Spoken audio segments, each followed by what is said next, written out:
Wreck My Podcast! We all remember this sci-fi classic from the early 2000s, but do you remember this being one big advertisement for how much Tom Cruise likes to run? Yeah, it's pretty much just running, and a lot of one-liners, and sentient plants for some reason. Find out if Minority Report wrecks our 2000s. Wreck My Podcast! Welcome to the Wreck My Podcast, where today we are obviously talking about Minority Report. I'm here... I say obviously because I assume everyone reads the title and listens to the intro. I would hope so. Yeah. Otherwise, just going in blind. You have a lot of faith in our podcast here. I'm here with my guest. He wants his eyes because his mother gave them to him. It's Cam. It's true. Yeah. I actually just want different eyes in general. Just different ones? Yeah, because I'm so blind. Yeah. Well, the irony would be that they're just blind eyes, too, that they give you. His plants like to caress his face. It's Joe. Yeah, unless they start to paralyze you and poison you. Yeah, that's no fun. I hate when that happens. My balls are red and brown as well. I'm your host, Jordan. Should get that checked out. Yeah, I should probably get that checked out. At least the one. They do change back and forth, though. It's they kind of alternate. It's like those light shows. Depends on whether or not you're just going off of passion or if you had pre-planned your night. It's kind of like, hey, we're going to have... Yeah, it's like we're going to have sex tonight. And I know ahead of time they're brown. But if I'm like, hey, just go for it, they're red. But no blue balls, which is good. Yeah, in that scenario. I was going to say for Krager, who's not here, and that's when a lot more people tune in. He's like, oh, Krager's not on? Okay, cool, I'll listen. I was going to say there's nothing like some rotten milk to go with your moldy sandwich, because I thought that was a good Krager one. Yeah, that part was gross. Oh, so gross. I'll just say it now. Why do they keep that in there? Like, it was from the people from before. They make a brand new sandwich and brand new milk, and know that he's blind, and they put it in the fridge. Why don't you just throw away the other ones? Yeah. Doesn't make sense. Okay. So anyway. I do like that milk brand. The one that comes in like the glass jar. Is that an actual real brand? Oh yeah, you can buy it at Albertsons. It's so good. I think really everything in this movie was product placement. Oh yeah, Lexus, Baskin Robbins, everything. The Gap. The Gap. Yeah, I know. I wrote in my notes like, good to know the Gap's still doing well in 2054. Good to know people are still buying balloons in 2024. Yeah. Like you think that they'd have something like a hologram balloon or something. Way cooler. Yeah. Okay. So let's start this off like we do a lot of these with a trailer, so people who haven't watched it in a long time kind of get the gist of what's going on with it. The gist.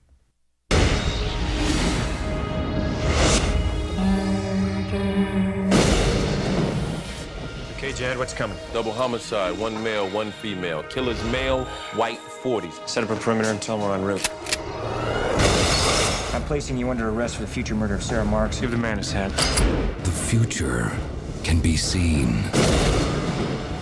All we have to run on are the images that they produce. We see what they see. There hasn't been a murder in 6 years. There's nothing wrong with the system. It is Perfect, I agree. Murder can be stopped. Tell me exactly what it is you're looking for. Flaws. You ever get any false positives? We are arresting individuals who have broken no law. But they will. The fact that you prevented it from happening doesn't change the fact that it was going to happen. The system can't be wrong. You say something, Chief? No. You're in a lot of trouble, John. I have a warrant in my pocket that says murder. Don't run. You don't have to chase me. From 20th Century Fox. He set me up. He set me up. And DreamWorks Pictures. Who's the victim? I've never heard of him, but I'm supposed to kill him in less than 36 hours. He's coming here to get her. Tom Cruise. I need your help. You contain information. I need to know how to get at it. In a Steven Spielberg film. I have to know. I have to find out what happened in my life. You tell me, who was it that set this up? I don't know. How about now? On June 21st, everybody runs. I love you. No, it's hard.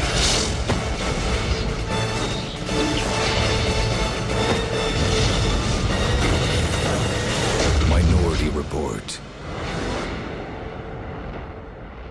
In a world where things happen in blue and silver. That's the future. Oh my gosh, the future is lighting, blue and like the silver. color scheme and lighting in this movie drove me nuts the whole time. I was not I don't know digging what it. Steven was up to. Well, you know that his director of photography or whoever was doing that stuff, he was like, I want you to make this the dirtiest, like most, I forget specifically what he said, but the dirtiest, most something film that anyone's ever seen. Really? To pretty much the color scheme and all that, which is was a Steven Spielberg thing because he wanted the future to look that bleak and That's everything. appropriate.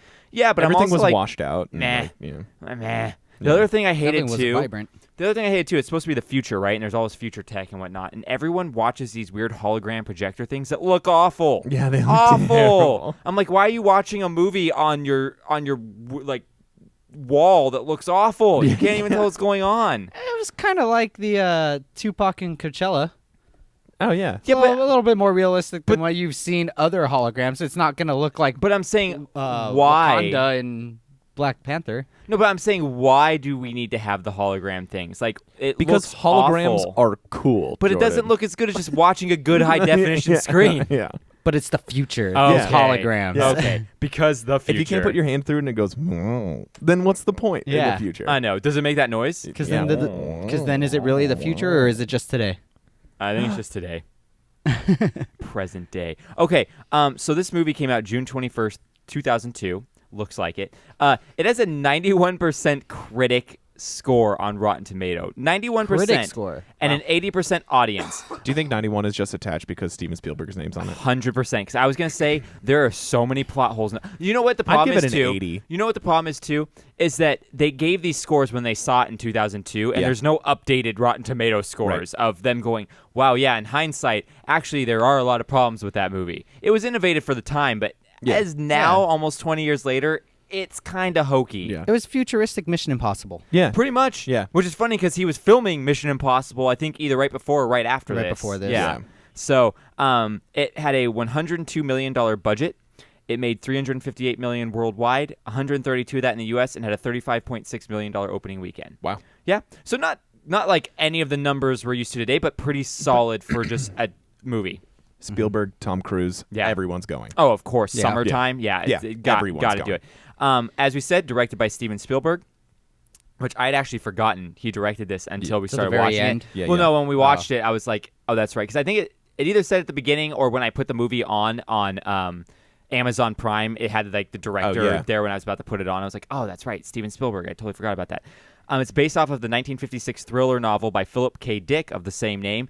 You also know him with... Do Androids Dream of Electric Sheep? Yep, that Blade Runner was based off of. Mm-hmm. So he's got some good sci-fi short stories. Show on Amazon. Oh, yeah. Electric Dreams. Yes. Yeah. You know what? That was on a Stoked on this a long time ago, and I never ended up watching it. I watched the first episode, didn't like it. Didn't like it? Okay, well then I guess I'm not too... I'm not too behind the 8 ball, or maybe I'm behind the 1 ball, the cue ball. I don't know. Yeah, you're behind some ball. I'm behind a ball. I'm brown usually or red ball. Brown and red ball. My brown and red balls. So we have Tom Cruise, who played John Anderton, our main character. You know him from Top Gun and Jerry Maguire and about 1,000 other things like Mission Impossible. And he's the running guy. He's the guy that runs. Yeah. There's a scene at the beginning of the movie where he literally throws his helmet off so he can run faster. Yeah. Like that's a thing. The best part, too, is when he's watching like the hologram of his Oh, kid. my He's gosh, like, the oh, kid. yeah. You're a runner. You're a runner. You're a You want to runner. run. Yeah, I'm like, oh, God, this What is guy. with this guy in running? I know. Is that like a Loves Scientology running. thing? I don't know. It might be. What the heck? It's an action film. You run in action. Run. film. all you do is Always run. run. With all your souped up crazy technology, there's no... They have jetpacks. They have jetpacks. But he's... How do you want to get around? Hey, running. I'm gonna run. Yeah. We'll talk about the jetpacks later. Yeah. I'll tell you what I thought the jetpacks There's a lot of looked fire like. on those jetpacks. Yeah. So there's also Max von Sydow. Is it Sydow or Sydow? I don't know. I think it's Sydow. Max von Sydow, maybe. He played Lamar Burgess. People know him from Game of Thrones. He was in Star Wars Force Awakens for like 1 second. Yeah. He was in Shutter Island, Dune, and he played Emperor Ming in the Flash Gordon series back in like the 60s or whatever that was. We have Catherine Morris, who played Laura. That's John Anderton's ex-wife. Mm-hmm. She's from recently The Dirt. She was in The Dirt. Yeah. The only other thing I knew her from was Paycheck, which was a movie that I remember liking. I remember about Paycheck. Yeah, I remember liking it in the early 2000s, but I was also like 13 or 12. So, I mean, you never know how that holds up. Now, Colin Farrell as Danny Whitwer. Good to see him. Fantastic Beasts, Daredevil, Horrible Bosses, SWAT, Phone Booth. A lot of good stuff that I like. I'm always impressed with his acting chops. Yes. And like I never consider him like, oh, he's a great actor. No. And then I see him in something, I'm like, he's really good. Hey, why doesn't he do more? He does a lot of independent stuff now. Is that what it is? Yeah. We just aren't seeing him? Yeah, he does a lot of independent stuff. Well, you know, his brother Will Ferrell has a lot of... His brother. Completely different spelled Ferrells on top of it. Yeah. So anyway, Neil McDonough, I think, played Fletcher. Now, way to hit your microphone, Cam. He was the white dude with the blonde hair that kind of looks like Cam a little bit. Who is the friend of Tom Cruise's character. He's in Walking Tall, right? He's in Walking Tall. He's the bad guy in Walking Tall. He's in Angels in the Outfield, if you can believe it. Oh, man. He's in Justified. And what I know him most from is he plays Damien Dark in the Arrowverse on the CW. Oh, okay. Yeah. So I love that guy. I actually think he's really good. I like him. We have Steve. Actually, was a good cast for this. Yeah, it was good because we also had Steve Harris, who played Jad, who was the other partner for Tom Cruise, and he was the uncle in Replay in Twilight Zone we just watched. Yeah, which I thought was really, really cool. And he's also in an episode of Santa Clarita Diet, which is where we live in Santa Clarita.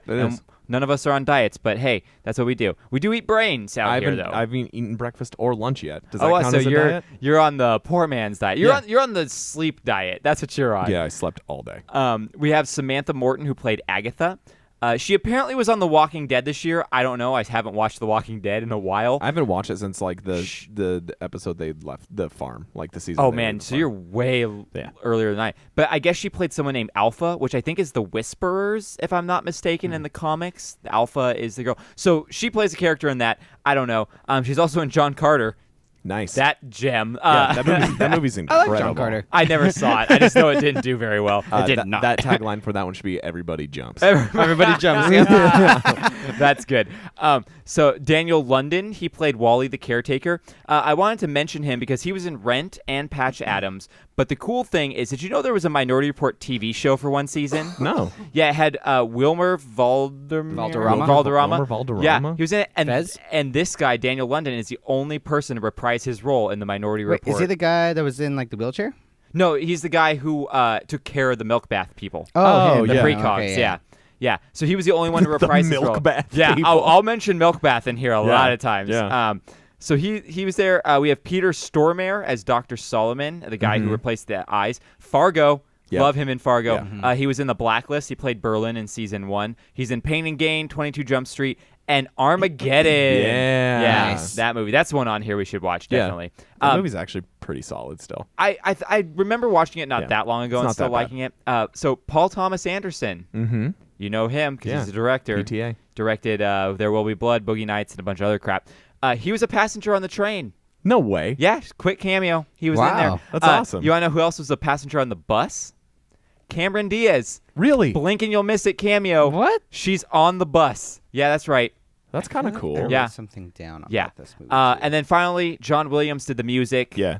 There you go. I didn't like the music in the movie. I didn't mind it. I didn't like it. I thought it was really uninspired and didn't fit a lot of the time. There were some parts that were really just like cheesed up with the music. Yeah. And it just felt like phoned in. But I think a lot of during a lot of the chase scenes and stuff, which is the whole movie, was pretty much was good. It like built the tension. Yeah, I just felt like for John Williams' caliber, you could definitely tell that he came into this late. I guess whatever he was working on before went long. Oh, it was Attack of the Clones. Went long. And then he came into this super late, and it was just kind of like, all right, I'm sure he was rushing through it. Oh yeah, he did like Duel of the Fates, and then was just like, okay, I'll do music, I guess. Wrong ones, yeah. So what were some of the things you guys remembered about this movie before you rewatched it? I just remembered how freaked out by the precogs I was when this came out. I was like, I don't really like how like naked and smooth they are. It made me uncomfortable.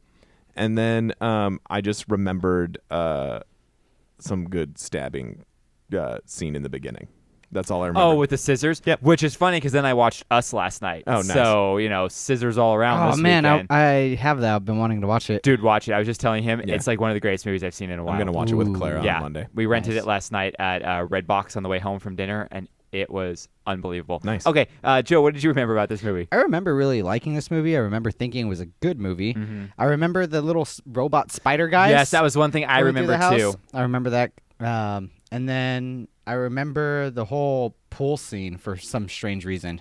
The pool scene. Oh, you mean where his kid gets kidnapped or something like that? I don't remember that. So I remembered the spider scene. I remembered it going different. Now, that was a cool shot because they had that aerial shot like you were looking at like a game board or like an overhead video game view. That was very Tarantino to me. That was a cool sequence. I liked it a lot. I was getting total Inglourious Basterds Shoshana walking through her building vibes with that. It was they had a lot of cool. I will give them this. They had a lot of very innovative filming styles. It's in Steven this Spielberg. movie. That's all he's done his whole career. So that was enjoyable. Yeah. The one thing I remember was that there was a twist about someone setting him up. Yeah. I didn't remember that when you finally find out the twist, there's still 30 minutes of the movie left. Too much. It was too damn long. It was so long. What were you gonna say, Joe? The other thing I remembered was when he's walking through the mall with the precog, and she's like, "Wait, stop! Wait for the umbrellas." Okay, man with the suit. Yeah, here he comes. Drops briefcase. Yeah, and like throw it on the ground. Throw the money on the ground. Yeah, exactly. He's like, can't you just give it to me? Yeah. Oh no, that was Can't you cool. put it in my hand? Yeah. That was a really cool scene. I like that a lot. So what was your experience overall rewatching this? I watched it in my bedroom by myself, eating how fun. Little Caesars pizza. There you go. Detroit's best.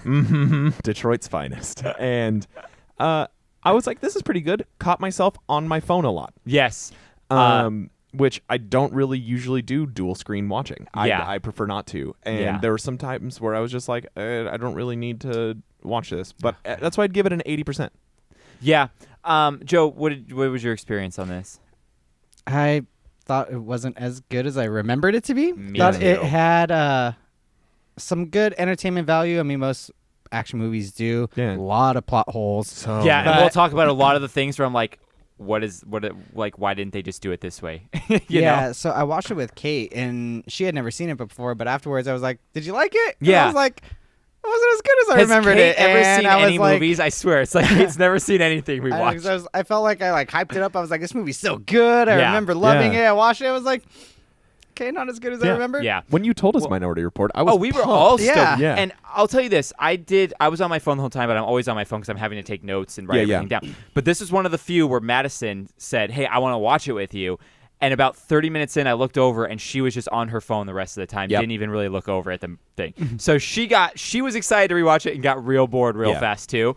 So I think this is definitely a product of its time. It's definitely a nostalgia thing. We've kind of gone past this type of movie. I'll say dope concept. Great concept. Like, it's based off one of the coolest short stories ever. Yeah. But the concept, even going into this to adapt it, and all the pre-planning, everything that they wanted to set up, awesome. Just execution. Like, it's not going to hold up. It could even work well as a remake. Yeah. If someone were to remake it, that's why they tried to do the TV well. show. Yeah. And the TV show, I watched the first half of the season. It was not good. Get the Duffer Brothers on this. Oh, seriously, though, the Duffer Brothers could do great with this type of thing. They would do great. Especially with, I'm not done with season 3, but the whole espionage thing they're doing with it is really cool. Yeah. I like it a lot. So, yeah. We're going to do this segment here where I explain the movie. Yes. Oh, yes. It's time for Jordan to explain the movie quickly. That's my German brother, Jordov. Klaus.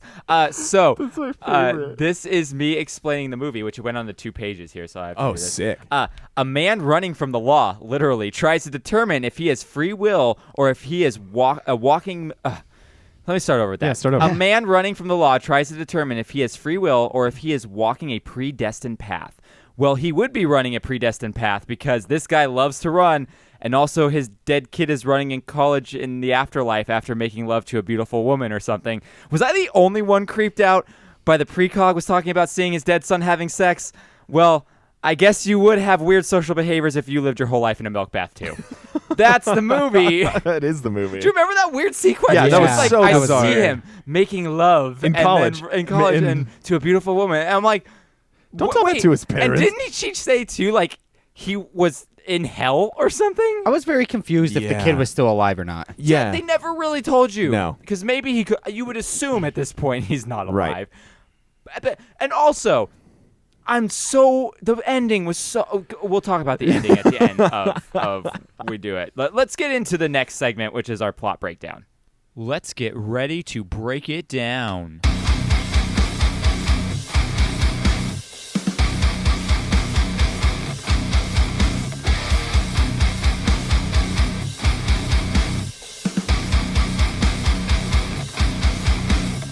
This is the plot breakdown. I put an echo effect. Yeah, on the end it's of good. that. It's yeah, better. it's great. Yeah.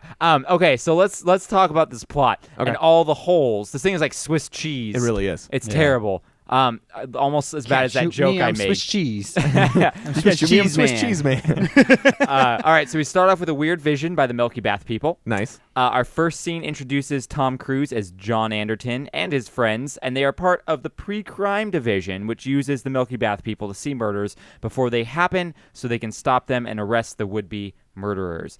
The first instance, we see John using the giant screen dancing and the thing. LED gloves. Yeah, the LED gloves and all that. It's so funny. I was even telling Kate, I was like, imagine how kind of weird it would have been to film that, because none of the stuff was actually there. Nothing. So he's just like... It's pretty much like Robert Downey Jr. making the Iron Man suit in that one scene where he's like, wow. And constantly just looking like shocked. Yeah. Yeah. Steven Spielberg is like, all right, throw it away. Now look perturbed. Okay, you figured it out. Crumple Light it up, bulb. grab it from the bottom. Yeah. You know what really bugged me? Honka honka. You know what really bugged me about the scene? So they have this technology, right, that's like motion controlled and all this and that. And they're like throwing things.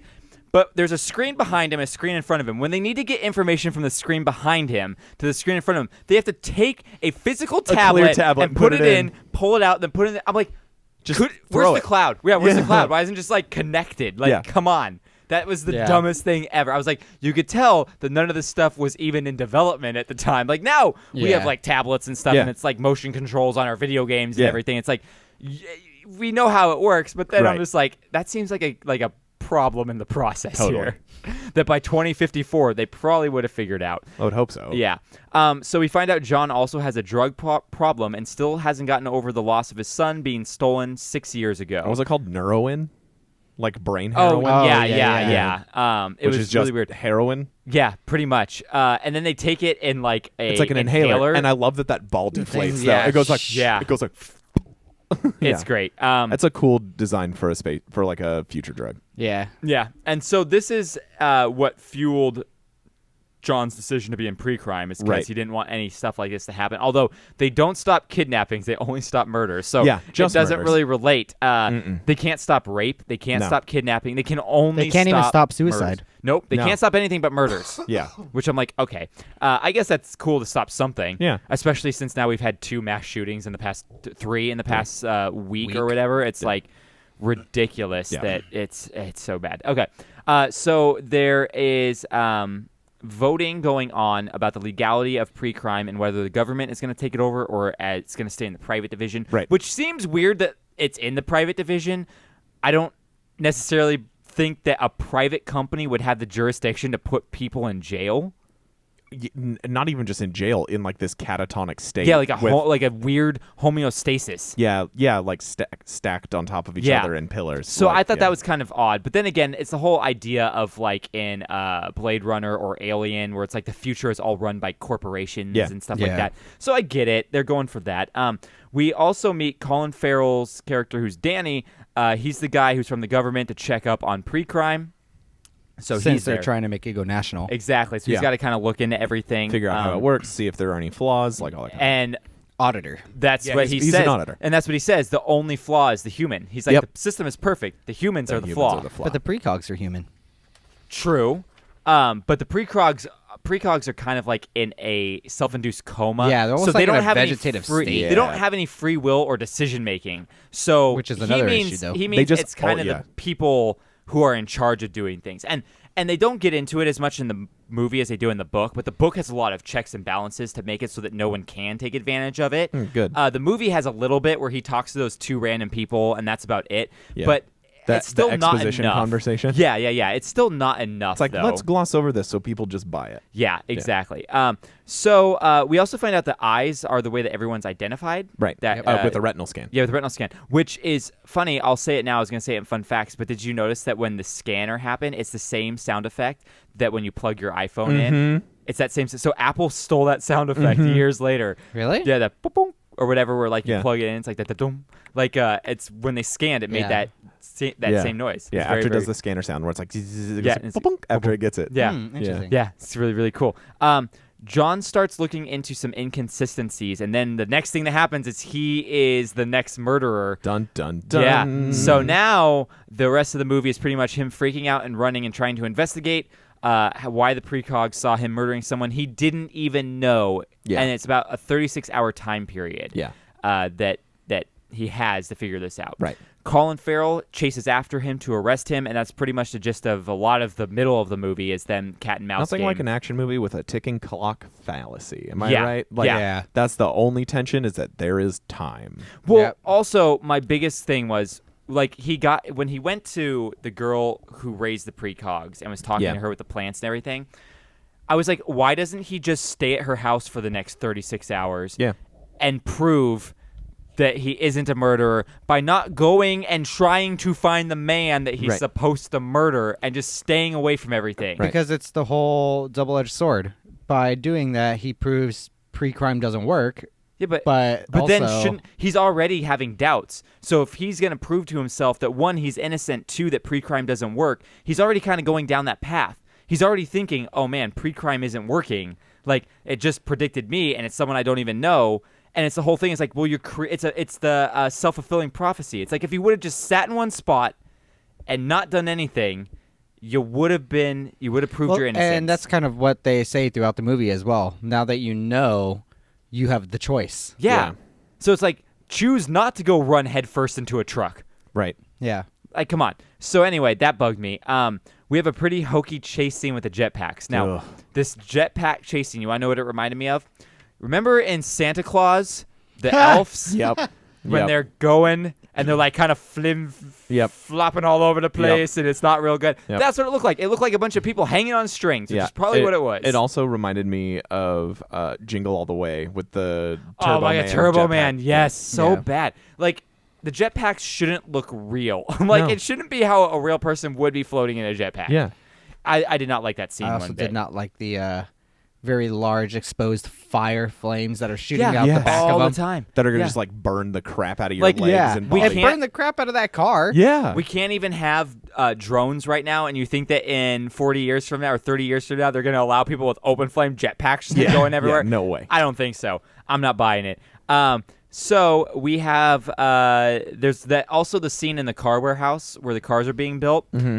So first, this was right out of Attack of the Clones. Yes. That scene where they're in the droid shop. Yeah. Exactly the same. Second, the logistics of that car being built around Tom Cruise doesn't make sense one bit. No, he would have been so squished up. Oh, part totally. Of a car. I'm like, there's no way that you were on the chassis and it's just built around you. Yeah. Not happening. Maybe like there was like a little slip slidey like interior and he like did like a little hop. No. Yeah, it never explained how he got out of it when they were going to be drilling the seat on top of him. Yeah. Like, what happened? Yeah. He just rolled over and just cut into Colin Farrell running. Yeah. Yeah. He so bad. He Tom Cruised it. Yeah, he did. Yeah. Scientology. Yep. We learned the precogs were brain-damaged children from drug-addicted parents. Yes.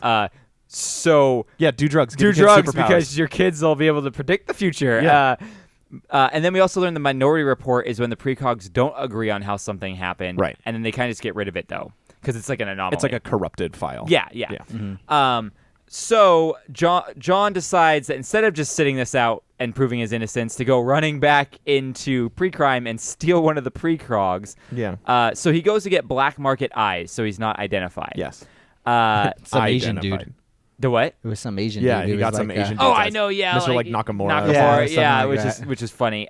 This is the moldy sandwich scene we were talking about. Again, why don't they just throw all the other stuff out? That was Doesn't repulsive. make sense. Also, did he fill the bathtub or was the bathtub already filled? He filled it with ice. He filled it with ice. There was water in it. Yeah, yeah. Okay. So here's the problem.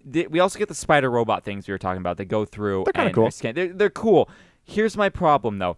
So the surgeon says, never take off your bandages. That's a big no-no. If you take your bandages off, you'll go blind. Now, we've all at least known someone who's gone through a surgery and has had stitches or something replaced or whatever. The one thing you're not supposed to do is get it wet. Yeah. So you're not supposed to take the bandage off. That'll be bad. But you're okay to just like drown it in a bathtub. I feel like that would be more harmful than just taking the bandage off for a second. Huh. Interesting. Yeah, I didn't even think about why that. is that allowed? You're allowed with your brand new eyes to soak them. How about that like really bad cutscene, like when he's dreaming and he's like, "Can you hold your breath for as long as a whale?" Oh my gosh! Just to show that he can hold his breath in a bathtub. Yeah, it's dumb. Oh, yeah. There's that the whole run, like all the foreshadowing were so on the nose. It was so on the nose. bad. It was poor writing, terrible writing. I guess that air bubble too. was actually him. It was they were going to do a CGI, but Tom Cruise learned how to hold his breath that long, so it was all one scene, and he let just one air bubble go. Like, learned how to let just one air bubble go for that scene. Wow. Yeah. That's kind of cool. Yeah. I mean, when Tom Cruise takes a role, he goes Well, he does all his role. own stunts. Yeah, exactly. So you don't expect anything less. We next have that face changey thing where like he like shoots himself in the neck and it changes his face. And, like, lumpy. Yeah, so then he's able to sneak into pre-crime. Now here's another plot hole I have. Yeah. Sneaking into pre-crime. You're a fugitive, right? Yet your card still works. Wouldn't the first thing you do is stop access to that person's card? Yeah. I don't know if they would have even like, because it seemed like they just like jumped right into action. If they even took the time to let's send a message down to IT, let's remove their access. No. The first thing that happens is when someone is either fired or like something. Yeah. Your first thing you do is take access away. Yeah, you take your key. They take their keys. That is lazy writing. That is lazy writing to say, well, everybody runs. Yeah. That's lazy writing to say, well, they just assumed that he wouldn't be dumb enough to go back to pre-crime. No, you do it. It takes 2 seconds. It's the future. Take his access away. Come on.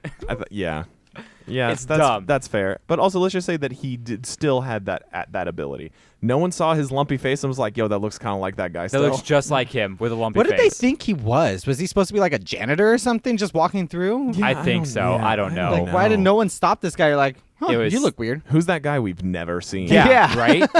In pre-crime division, it's supposed to be really regimented. Yeah. Doesn't make sense. Well, anyway, John gets in there and steals Agatha, who is the strongest of the 3 precogs because she's the girl. And they drain all the milk. Yeah, they flush them down the milk bath drain. Yeah. It's fun. There's like a toilet down there. Yeah, it's great. So next, he has to go get some clothes for Agatha, so good to know the Gap's still He goes to the there. Gap and he gets some weird stripy pants. Yeah, it's future man. They love it. Agatha is using her force abilities to avoid detection, which is what we talked about, which is a really good scene. It was a cool scene. I thought that was a better scene than most. Yeah. So they go and they finally find Crow, who's the man that John is supposedly supposed to kill. Right. And so convenient that they would just happen to be right there. I Right know, where the billboard right? is Right going when- up. He's like, hey. Yeah. Everything is so convenient in this movie. Now, the thing is when they go into the room, they find out that this is the person who stole and murdered John's son. Right. So that's why John wants to kill him. He finds a picture Yes. of his son in the pile of 1 million children's photos. Yes, which they call an orgy of evidence, which Yes. is not something you ever find. Again, it's kind of morbid, though, that, like, if it was real, that this dude was just, like, capturing little kids and making them pretend to be, like, his kid and then not killing that it them. was a setup. Yeah. Right. But you find out when John decides not to kill him and change Just and make arrest his own him. fate, Yeah. that the big twist is Crow is actually hired by someone and he's a fraud just to say he did those things and didn't actually do them. So now it changes to who is setting up who's John. setting everything up, right?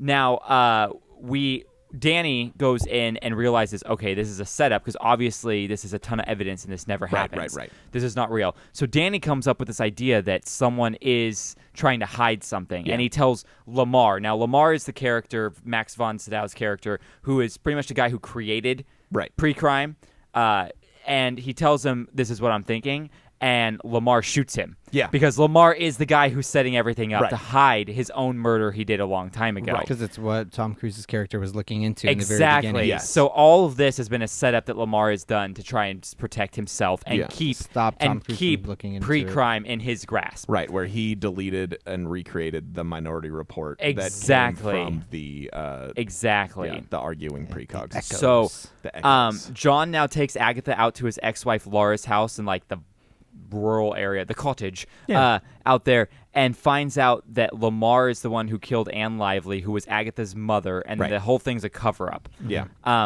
But John is captured and gets the little halo put on, and it goes into the homeostasis. I was going to bring that up. Yeah. What does the halo do?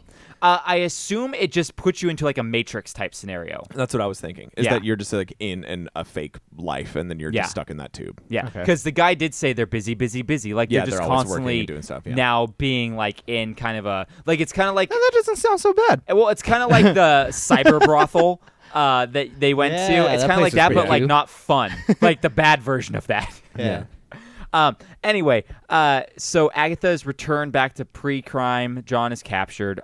Laura breaks John out, though, and they show everyone that Lamar is a killer. Now, here's the problem I have with this. With how easy it was to fabricate those pictures with Leo Crow, or Jim Crow. What was his name? Leo Crow. With fabricate those pictures, why is everyone so quick to assume that this video they're watching of Lamar killing this lady to be real? Because everyone that's in that room doesn't know that those were fabricated. Okay. So everyone in there is pre-crime, so when they see it, they take it as objective fact. Okay. Yeah. Because I guess the fabrication of things is really, really hard to do, so you have to have the know-how. It's not as common. I'm just in the future, I'm it's kind of like how in court you can't use things that could be doctored. Yeah. I wouldn't use that to necessarily condemn someone, I feel like, but whatever. It's like it's like how a polygraph test is not infallible. Exactly. Yeah. It's so anyway, Lamar's found out. Everyone knows that he's a killer, so Lamar chases John and ends up, there's the situation where John gives him the moral dilemma of, you can kill me and prove that pre-crime doesn't work. Right. Or you can go to jail and prove that pre-crime does work. Yeah. That is a thing. And you'll lose everything you worked for. Yeah, exactly. And he takes door number 3 Suicide. And decides to kill himself. Now, I was very, very perturbed at this scene because how the heck did he kill himself with that angle? He literally is holding the gun and has the thumb and the trigger with it. It wouldn't work. No. The way he was holding the gun, he wouldn't be able to shoot himself that way with one hand. Maybe it can't happen. Maybe he was like this. But he wasn't, because after he shoots himself, his it arm is cuts like back. this. And he's holding it with the gun upside down. And the gun is and the barrel is pointing this way. Yeah. Yeah. So I was like, another thing where all they thought cool was gun, though. is another. It thing was where, a really cool pistol. But the thing was, it's another part where it's aesthetic over function. Yep. They did it because it looked cool, not because it could actually happen. Yeah, it looked a lot better. Yeah. Yeah. So that kind of bugged me. And then anyway, even though Lamar killed himself, pre-crime was still disbanded, and the precogs were set free. Yeah, the precogs were set free. Here is where I have my biggest complaint with the movie. Biggest complaint is, why did John and Laura get back together, and why did it have to end with them having another kid? I think it should have ended with just the precogs being sent away, pulling back, and we never see whether John and Laura got back together. We never see if they had, why did they have to tell us that? Why did that have to? Because now I'm I don't believe it, because I don't believe that he's over. I think I don't believe it. The precog, when she was saying everything about where their son, it made them realize that they were still in love with each other. Maybe. I don't buy it. I don't really buy it. She did save his life out of the Halo. So they True, probably started talking again. That could have been just out of hey, this is a bad thing that I'm not going to stand and for. And I know you're good at your job. Yeah, exactly. And they were only not together just because neither one of them could get over their son. But I still don't believe they got over their son, because there's still no proof that he ever died or anything. What changed that now John has come to terms and is cathartic with this thing? Nothing has changed. In the plot line, it doesn't make sense. But no, it kind of there was a change. He was confronted with someone he thought was the killer and made this choice of not killing him back, which is something that he struggled with ever since it happened. Yeah, but the problem is he still doesn't know whether his kid is dead or alive out there now, because that was a fraud. True, but he still came to that conclusion on his own before even realizing that. Okay. Yeah, that's a good point. I think that just from a filmmaker standpoint, I think this got run through all of the pre-screenings with the people, and the producer goes, we need to tie it up. They did some quick, lazy ghost writing, and the happiest ending you could have was the sunset, another kid, and them together. Originally this was supposed to be a hard R movie. Yeah. And hard R, violence and from what I get in the morning. Like what? Like what I get in the morning? Yeah, hard R. Why is it an R? Like this? A roner? You got is that like a Scooby-Doo boner? Capital R. Or is it's got a little kickstand. It's got a kickstand, or does it have an apostrophe and it's your erection? Oh, yeah. It's because the E is silent. Roro, he is a roner. Anyway, it was supposed to be an R-rated film, and they had to cut a lot of stuff out. If it was an R-rated film, it would have ended the way that you did it. No, how it was supposed to end was that the precogs actually weren't in a nice little cottage and everything. They were on an island that was desolate out in the middle of nowhere because they had to get really far away to not actually do anything. So the choice was either you live in that milky bath in a comatose state, or you isolate yourself furthermore. Yeah, you isolate yourself somewhere that's miserable and live out the rest of your life. There's no good ending for them. And then it cut, like the very end scene was it cut to black, and it says, since pre-crime has disbanded, 129 people have been murdered in the District of Columbia. Wow. That's so much better. Right? Wouldn't that have been a way better ending? That's so much better. Something way more bleak. Yeah. Going with the ending that it did have, since pre-crime was disbarred, does that mean everyone who was previously arrested was released? It's a good question. I don't know. Because then it just showed that pre-crime doesn't work, that it can be wrong. Yeah, it can so be doctored, you would have to let everyone out. Legally, yeah, you would legally because have to let everyone out. Because they technically didn't do it, and there's no way to prove that they would have. And out of 1,009 people, I'm sure a good chunk of those were potential murderers. Right. So you're letting a lot of people out on the streets. But that's no on good. Pure law policy. You have to. Yeah. Really kind of screwed up. Okay. Anyway, so guys, did this wreck your 2000s? Yeah. It kind of did. I know. I was gonna say it's too long. It looks dated. CGI didn't hold up. There's a lot of plot holes. It was enjoyable enough. I would give it 2 thumbs, like slightly in the middle, kind of skewered down. Yeah. Like one thumb up, the other one's like, Yeah. I give it an 80% purely for concept. It definitely. Why. It was That's all. innovative in 2002. For the time, its time, it was great. Yeah. Yeah. Today, All right. not so much. No. So here's something Madison brought up at the very end. Okay. She went, so the whole premeditated murder idea doesn't work in the confines of the world that they built because they got a brown ball, which is premeditated murder, right? Mm-hmm. I think. Yeah, it is. Yeah, it is. Red was passion. Yeah, so brown is premeditated. The problem is it can't be premeditated murder if he didn't know who the guy was until 5 minutes before and didn't know the reason. 5 minutes before. It was a crime of passion because he was 100% sure he wasn't going to murder this guy no matter what until he realized this is the guy that stole and killed my kid. But he's always thought that if he ever found that person, he would kill him. But that's passion, not premeditated. Not from the 6 years prior. That's a long-ass passion. But the problem is, if you look at it at the confines of not knowing who he was until right before he was about to kill him, it can't be premeditated because he didn't know who that was. So it wasn't premeditated. It was passion. Well, no, he always knew what he was going to do to this person, regardless of knowing their name or face. Exactly. That's what I think it is. I think it's a premeditated murder for 6 years of whoever the hell did it. I just think, and then finally was able to put a name and a face to it. I just think it was one of those things where it's like you built this world and you tried to stick to these like laws that you have, and it just doesn't work. Yeah. I didn't like that. It's hairy. It is, yeah. It doesn't. It's a sticky situation with hair, and that's never good. No. It definitely hurts. Okay, here's some fun facts about this movie. Fun facts. Did you guys know the precogs were all named after famous writers? So one of them's name was Dash Shiel Hammett. Yeah. Another one was Sir Arthur Conan Doyle. And then Agatha was Agatha Christie. Yeah. Yep, so that's fun. The sound, I already said that, the sound of the retina scanners with the Apple thing. All right, Tom Cruise and Steven Spielberg took a pay cut to keep the movie under budget. Good. Yeah, they they have didn't enough pay money. themselves. Yeah. Yeah, seriously. A Minority Report is a real thing in legislation. Really? Yeah, I forget specifically what it was, but it's like a thing that typically never actually pans out, but it's something in the legislation process Where's that can Clara? be brought up. I know it would have been good if she could have explained it there. In Philip K. Dick's story, Anderton is actually a fat, balding guy, not Tom Cruise. Okay. It would have been awesome if we got what's his face? Tom Cruise from Tropic Thunder? Paul Giamatti. Paul Giamatti, or I was going to say Danny DeVito. Danny DeVito, thank you. Danny DeVito is John Anderton. Oh, I just want to watch him run. It would have been, everybody runs for 5 seconds. This was originally supposed to be a sequel to Total Recall, and then they rewrote everything. It was supposed to take place on Mars.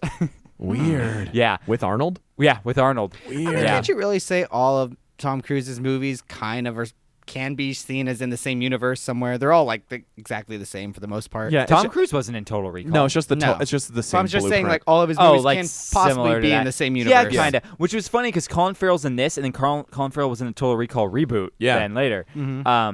And then finally, there's a theory that the ending of the movie is just a fabricated story that Anderton is seeing while in stasis from the Halo. I like that version Yeah, a lot of better. people say that the ending is not actually the ending. I wish there was a little bit more to go on, like the color scheme changes or the filming style changes. It gets a little more something. red and orange. It's like the first time we get red and orange. A little bit, but not until the very, very final stuff. Yeah. During the whole like scene where they're in the hotel and everything. It's also, still when did he shave his head? They shaved it for when they were about to put him in put the him in the house. Yeah, Okay, they cool. put him That's in right. that. Yeah, That's yeah, right. yeah. That's probably when I was looking at my phone. I tried to find other theories and stuff, but Yeah. this was the only theory that was good. Because I realized, you know what I haven't done in a while? Is like conspiracy and fan theories, which Yeah. I used to do in movies all the time that we would watch. Yeah. Yeah. But a lot of the ones we've watched recently, there haven't been a lot of theories. Yeah, for they're it pretty and stuff. straight-laced, Yeah, yeah, and like kids' movies don't have as Right, much. right. So I thought this was like a cool one, but there wasn't. It's interesting. There's just nothing there to prove that, except that like, No. okay, we know that they're being projected things while they're in homeostasis, but we just don't know how that looks. And yeah, we don't know. If we knew what homeostasis looked like, then we would be fine. Yeah. Is it haloeostasis? Yes. Not homeostasis, haloeostasis? Are they just eating a lot of Halo Top ice cream while they're in there? A lot of Halo Top ice cream. Listen to a lot of Beyonce. Yeah. It's great.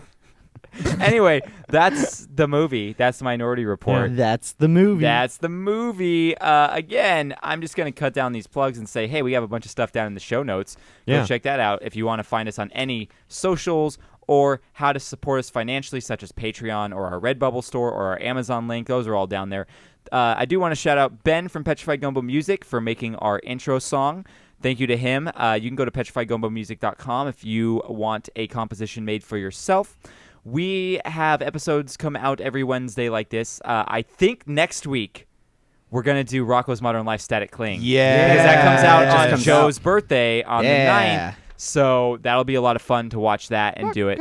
So we'll do that one. And then so next stoked. Rocco Monday. Part 2, since we've already done a Yeah. Rocco episode. Yes, Rocco Part 2. So stoked. Next Monday for Around a Round Table, it's going to be a special episode because we're going to be doing the Brew Interviews takeover. Yeah. Where the Brew Interviews will be doing our template with all the segments, and we're gonna going to do be doing theirs. a Brew Interviews template, which means we're going to do a more in-depth beer review, and then we're going to do a There's gonna be top a topic. 5. Yeah, like a top 5 Okay. or something. Like, so we got to figure out what we want that top 5 Yeah. to be. Maybe like top 5 best remake movies, or top 5 like horror films, or top 5 of something in 2019. Sci-fi movies. Yeah. Top 5 Top 5 Pokemon.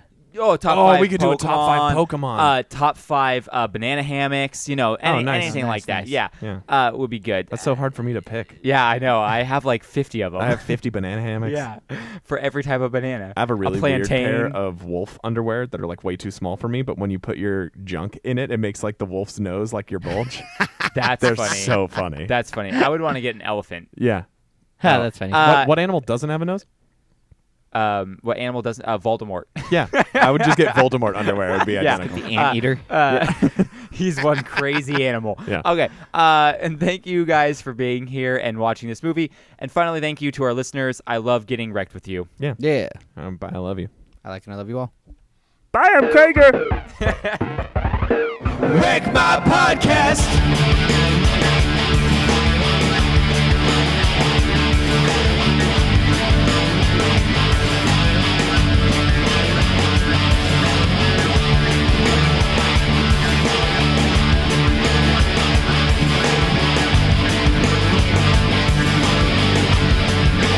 Wreck My Podcast. Check. Ooh. Oof. I went to Black Bear Diner for the first time this morning, and I ate way too much breakfast food. Yeah. I really don't like that place. I've been wanting to go and I haven't been yet. That was like a question. Black Diner's fighting back. It is fighting back. It had an inflection. Yeah, it did. It was like, do I want to? Yeah. It No, was a question. it was actually the breakfast was good. Okay. I can't imagine their regular food's very good though. No. Yeah. Because the breakfast wasn't spectacular. It was just like, good enough. Cole and I went there, and the food was repulsive. Yeah. When you're starving, you can't mess up eggs and sausage and potatoes. It's kind of hard to mess that up. Yeah. All right. Yeah. Yeah. Their biscuit was a little dry. My biscuit's a little dry. I think So everyone's biscuits a little dry. everyone's biscuit's a little dry. So you want to start this episode? Yeah, let's do it. Yeah, let's do it.